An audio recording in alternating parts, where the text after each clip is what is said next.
EarthX 2025. I am Lawrence Ford here with Conscious Capital Foundation and my new friends, David and Zach.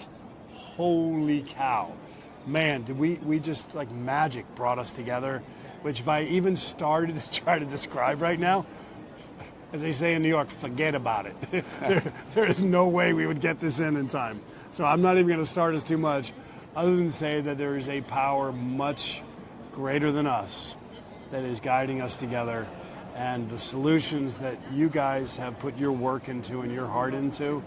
And I was able to learn. So last night we were at a diplomatic dinner together and had some real good time to hang out and talk.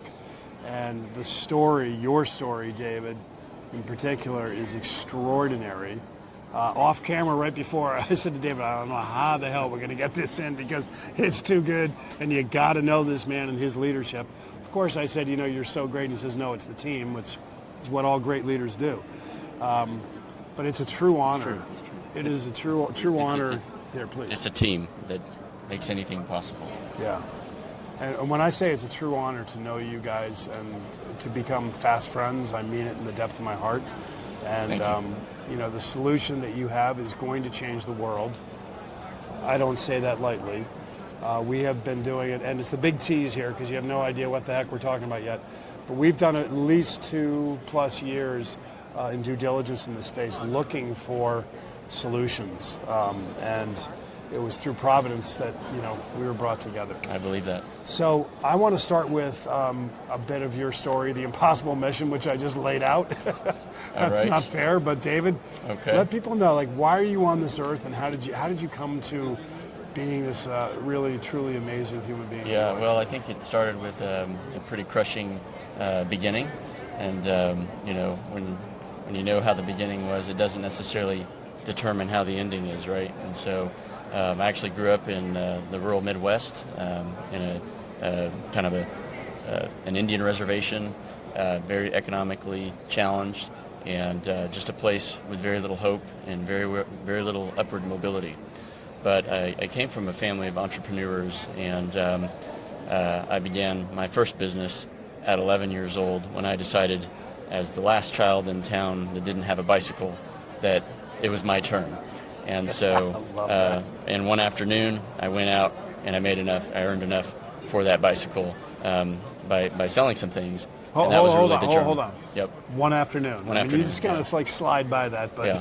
Well, I was 11 years old. By the way, you'll see a trend here. Yeah. So I guess, you know, that upbringing, and then finally reaching what I consider at a very young age, you know, success financially, and then realizing that there's nothing fulfilling necessarily about that.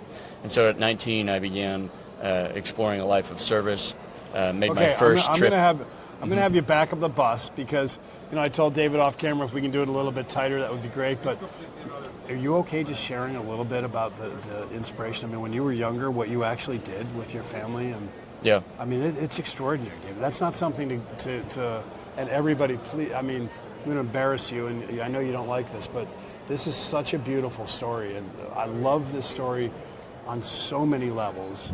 Most importantly for our listeners right now, because if you're feeling like, you know, you're down in the dumps or you don't have an opportunity because you didn't get this possibility, you didn't get this one, those are all excuses. So could you tell us, please? Sure. So as part of that upbringing, you know, very economically challenged, we did without a lot. I experienced hunger, I experienced thirst. In fact, there was a time where we had gone to the local food bank and we had come so many times that they turned us away. Can you imagine that? That's the bottom. And there's nowhere else to fall from there. And you were about how old then? Between 10 and 11, 12 years old.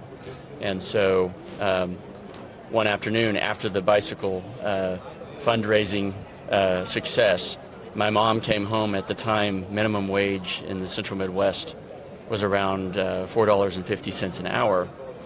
And that amount of money I created literally out of thin air to get your bike. Was to get my bike in one afternoon was more than she made in several days after taxes. And so she said, okay, here's what we're doing. And my father was a burgeoning artist at the time, and he did pen and ink drawings and different things of cowboy art.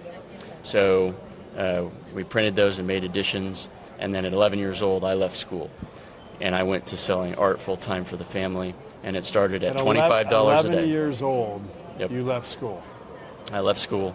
I was educated formally to about the 5th grade.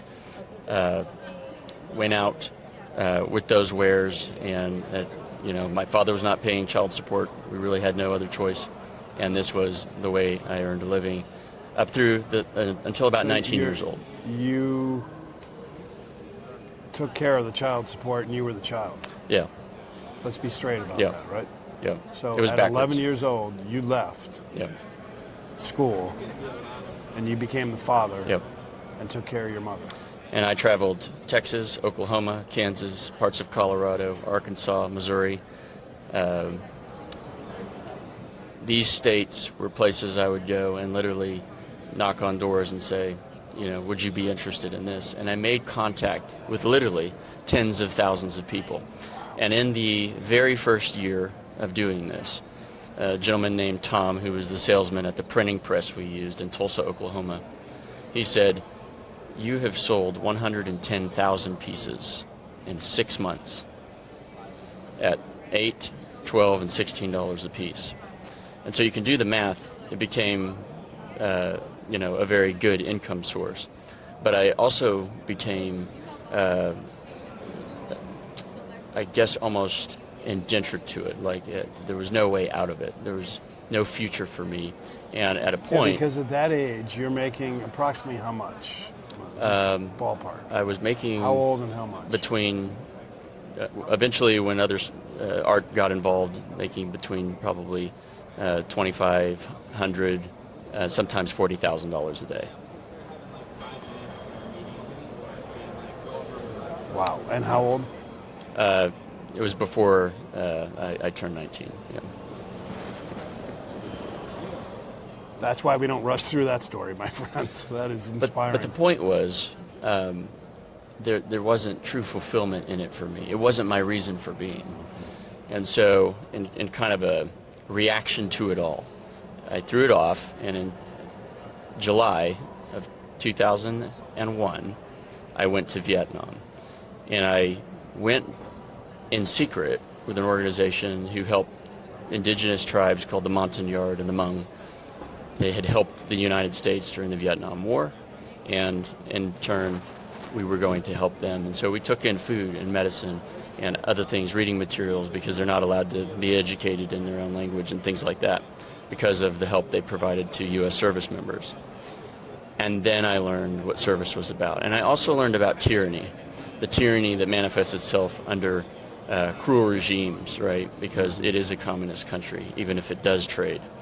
And so the point was, I realized that a life of service was something that I wanted to choose, and that changed the course of my life. So I was going to go full-time with that organization, and my appointment to interview was on September 11th. It's not a cliche, it's absolutely true. And the appointment was canceled when the Twin Towers fell. And so I would not end up going into that kind of service. I ended up going into the military. And the first thing the recruiter said is, "We can't take you. Yeah, where's your education? We can't take you. You have no education." And so I went and I got some tutoring, and I came back and I plopped down my GED, and he said, I wasn't expecting that. In what period of time? About 6 weeks. So that got me caught up, and then at that point, the rest is history. I entered the service as an enlisted member. Shortly thereafter, I was offered a commission.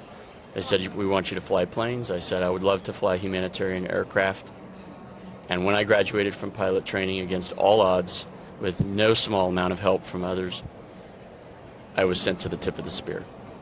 And so instead of the Mobility Air Force delivering cargo and food and water and the other things I wanted to do, I would fly missions with the United States or the Air Force Special Operations Command for the next 5 and 6 years, flying Tier 1 and Tier 2 missions, which are presidentially directed or directed by the Secretary of Defense.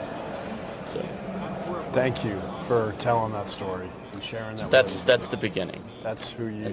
And my service would manifest itself to our nation and to those who are watching as being one of our guardians and one of our protectors. And thank you for that service. It's the least I can do, and you're worth it, and you're worth it, and our families are worth it, and our freedom's worth it. I love it.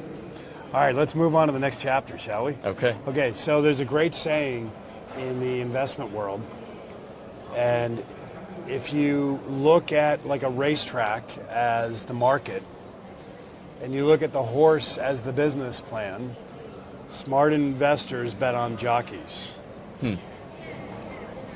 So we know who you are now.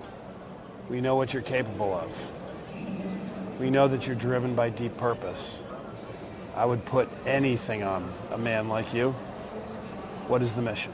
Well, our mission as a company, as a corporation at Genesis Systems is to sustainably solve global water scarcity. It's been that from day one when the company was founded in January of 2017. Why? Because when I was flying combat missions in 2016 in the Middle East, every morning I would come back from the evening goes and flying in Syria, Afghanistan, Iraq, and we would see tanker trucks lined up as far as the eye could see, and we kept wondering what those were doing. And they were actually pulling out of the last aquifer in one of the countries we were flying in and out of. And while I was there, they depleted their last aquifer, which meant one thing. From a national security standpoint, they were entirely dependent on artificially created just-in-time water. You perish in 3 days without water, and the country had a day and a half of water supply. They only had a day and a half for 3 million people. And I knew something had to be done, but I didn't really know how to do it. And that would come later. Not a long later, but later. And you're building a heck of a team, and I got to hang out with Zach as well. Zach, can you introduce yourself and tell us what role do you play in this firm? Yeah, so my name is Zach Mixson, and my role is really I'm the Chief Innovation Officer here at Genesis Systems, and I'm trying Zach, maybe just bring a little, there you go, yeah. And I'm just trying because we've got a little background noise, Yeah. and I don't want anybody to miss a piece of this. Definitely. So I'm basically trying to make those next steps forward in the company for how are we going to improve in the future, and what are we going to do to make this more accessible to everyone. And so the ways we're doing that is through kind of our size, weight, and power, trying to make the system smaller, trying to bring the weight down so we can transport them easily and make them run on less power. So that's our biggest goals for the year, is kind of bring all of those down so that we can make them more accessible to everyone. Fabulous. Okay, so now let's back up. And Zach is working on a 5 to 10 year time horizon, because Genesis is already way beyond where we are in terms of our technical capability now that we're bringing to market. We're already 5 to 10 years out. In fact, just, I guess, 2 weeks ago, we did the first post-quantum encryption of a water system in human history, meaning that water system, a digital remote-controlled system, was unhackable with anything known to man. Wow. So that's extraordinary. And so, you know, we really hit home together, not only as, you know, lifetime friends now, but on this mission, because for our listeners, you know, we were looking at a lot of due diligence in atmospheric water generation over the last couple of years. And there's a statistic that came to me from Benjamin Blumenthal, who you guys met. And he basically said to me, it was like that last year at this time, every 23 seconds, a child in the world dies from water-related issues. It is unacceptable, and there are solutions. Yeah. And so the depth of what you're doing has many different applications of security, etc. But man, I mean, that alone is unacceptable. And last night we had that moment where we looked at each other and we both said the same thing. Yeah. It is unacceptable. Unacceptable. Because the reason it's unacceptable is that it's solvable. And there is a point in, I believe, the lifetime of every human being where we move from the time where knowing is half the battle to where knowing becomes the battle. And the battle then is what to do with that knowledge, and what our responsibility as human beings is to take action, right? And so we as a company at Genesis Systems, we take a great regard for not just working on the technical solutions, but being a messenger, almost an evangelist, if you will, in how we have to change course, how we have to disrupt, how we have to be disrespectful of the status quo, which was once said, it's that. Latin for the mess we're in, right? Reagan said that. And it's a great way to think about this. If we continue to look to the ways that water was addressed in antiquity, we're not going to get forward of where we are. And that's very much where our solutions diverge. Because at Genesis, we've begun to overcome the challenges of size, weight, power, and ultimately the two constraints that prevented utility scale water from being made from the air around us. And that is the ability to scale and the ability to do this efficiently. And at Genesis, we've had two fundamental programs in concert with the Department of Defense running for 8 years. A fundamental research program which works on material sciences, and we have one of the best programs in the world, if not the best. And then the second is the applied science. And so these two interweave constantly. We can bring it right from the lab right into what we're trying. And so if you come to our facility, and not too many people get behind the door, but it is the Lockheed Martin Skunk Works of water technology. And we have literally more than 100 patents on the different technologies we're building. These guys are the real deal. We obviously now know the jockey, and you have been dedicating so much time and attention to this, and it's ready to scale. So it's actually quite simple now. We're just going to be consolidating the right soulful, as we call it, capital, just to light this thing up and then go change the world and get rid of that unacceptable 23 number. It's disgusting. And our vision is really markedly different from anything that you'll hear, and that is an industry very protective of the way business is done now, whether that's in the desalinization industry or in serving water through centralized systems.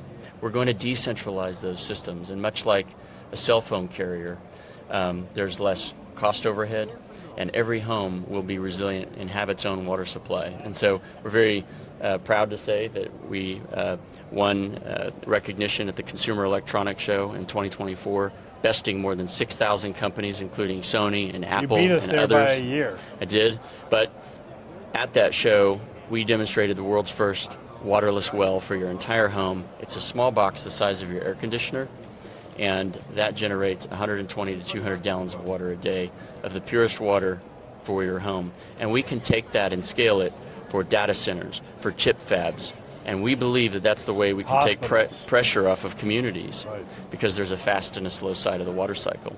We use the fast side, which replenishes in 9 minutes.